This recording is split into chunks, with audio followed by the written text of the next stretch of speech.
کہ واقعی افغانستان نے پاکستان کے خلاف سرحد پار ڈرون حملے کر کے کوئی بڑی عسکری کامیابی حاصل کی ہے یا پھر یہ سب صرف ایک منظم پروپیگنڈا ہے جس کے ذریعے دنیا کی توجہ اصل مسائل سے ہٹانے کی کوشش کی جا رہی ہے؟ کیونکہ المرصاد کے حالیہ آرٹیکل میں یہ دعویٰ کیا گیا ہے کہ مبینہ سرحد پار ڈرون حملے افغانستان کی ایک بڑی کامیابی ہے، لیکن حیرت کی بات یہ ہے کہ ان دعووں کے حق میں آج تک کوئی آزاد یا غیر جانبدار ثبوت سامنے نہیں آیا۔ یہ پورا بیانیہ صرف طالبان سے وابستہ ذرائع کے دعووں پر کھڑا ہے۔ 18 جون کو افغانستان سے وابستہ بعض سوشل میڈیا اکاؤنٹس نے چند ویڈیوز شیئر کرتے ہوئے دعویٰ کیا کہ یہ پاکستان کے اندر کیے گئے ڈرون حملوں کی تصاویر ہیں، لیکن بعد میں یہ معلوم ہوا کہ یہ وہی پرانی ویڈیوز تھیں جو پاکستان کی جانب سے فروری 2026 میں افغانستان میں کیے گئے حملوں سے متعلق تھیں، یعنی پرانا مواد دوبارہ استعمال کر کے ایک نیا تاثر دینے کی کوشش کی گئی۔ جب افغانستان میں ہم دشمن تنظیموں کی محفوظ پناہ گاہوں پر عالمی سطح پر سوالات اٹھنے لگے تو المرصاد نے یہ کہنا شروع کر دیا کہ افغانستان نے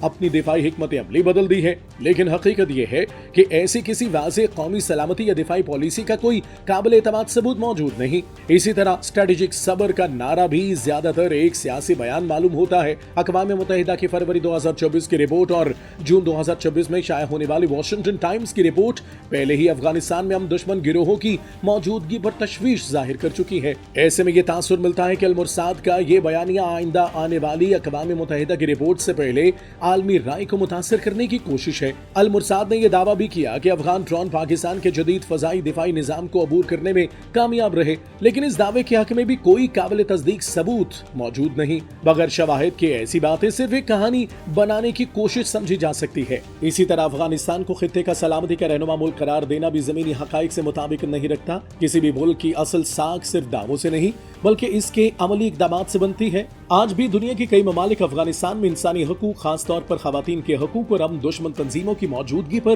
شدید تحفظات رکھتے ہیں۔ پاکستان ماضی کی طرح آج بھی انٹیلیجنس کی بنیاد پر دہشت گردی کے خلاف کارروائیاں کر رہا ہے اور آئندہ بھی اپنی قومی سلامتی کے تحفظ کے لیے ہر ضروری قدم اٹھاتا رہے گا۔ بے بنیاد دعووں اور پروپیگنڈا مہمات سے نہ حقیقت بدلی جا سکتی ہے اور نہ ہی اعتماد حاصل کیا جا سکتا ہے۔ حقائق ہمیشہ دعووں سے زیادہ مضبوط ہوتے ہیں، اس لیے کسی بھی خبر یا دعوے پر یقین کرنے سے پہلے ضروری ہے کہ اس کے ثبوت اور حقیقت کو ضرور جانچا جائے، کیونکہ مضبوط بیان یہ وہی ہوتا ہے جو شواہد پر قائم ہو، نہ کہ صرف پروپیگنڈے پر۔